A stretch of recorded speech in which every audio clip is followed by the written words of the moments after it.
familiar. Yes. We of course saw that in the screening. It was amazingly executed.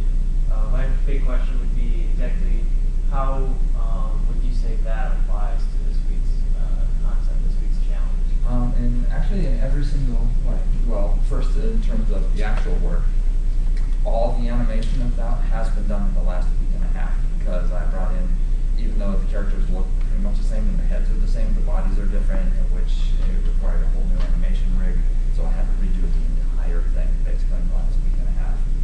In terms of how it applies, I have an art background, and surrealism is one of my absolute favorite things.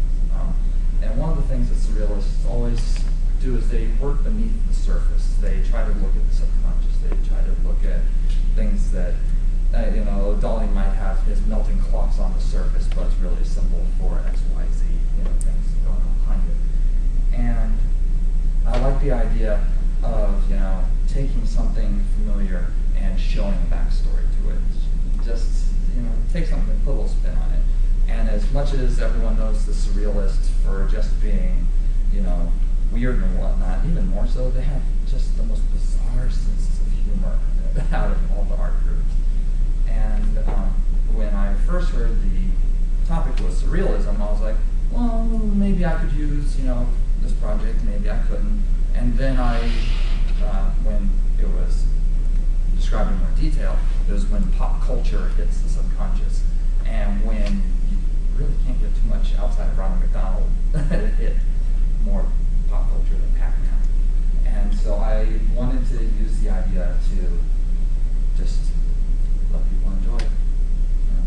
Well, I think it was excellent. I think you really stepped out on a limb, knowing a little bit, knowing that we'd already seen it before and that there might be some resonance there, but I think the level to which you pulled it off is so far beyond what we saw before. You took this and you made it what you knew it could be, and as a Southerner, I guess you want to do even more with it. I think that's great. I think that should be entered in some short film competitions.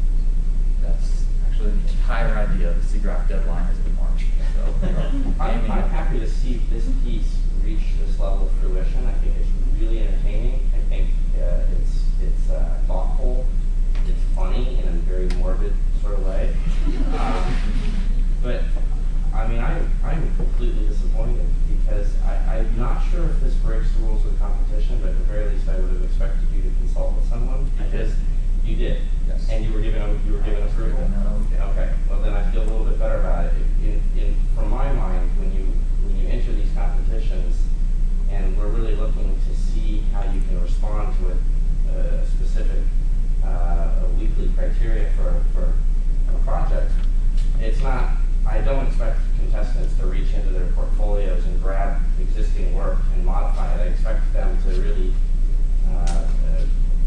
embrace the new challenge and show us what they can do given the circumstances. So I am relieved to know that you were given approval for this, but it's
okay. I mean, if they've approved it, and that's great. And really, success should be defined here two separate ways. What you take from the competition, and in this circumstance, I think that you've benefited yourself. Your piece is stronger because of what you did in the last 2 weeks. And I sincerely hope, there's no hard feelings for me as a judge, that this does land you a good opportunity, because it's a very strong piece. I think it has the opportunity to get you someplace that you want to be. And that really is the ultimate measure of success here. Outside of that, I'm disappointed as a judge within this competition because I feel like you slid in on technicality in the last stage of the competition. Personally, I'm disappointed I didn't see something new, and I kind of agree with you guys a little bit there, but I think what we have to remember is it's about everybody, and the entire audience hasn't seen this before. True. So the fact that he had this idea brewing and it started it, I don't think should have that. Okay. Well, I mean, at the end of the day, not our opinion doesn't, it's going to be what everybody else thinks. So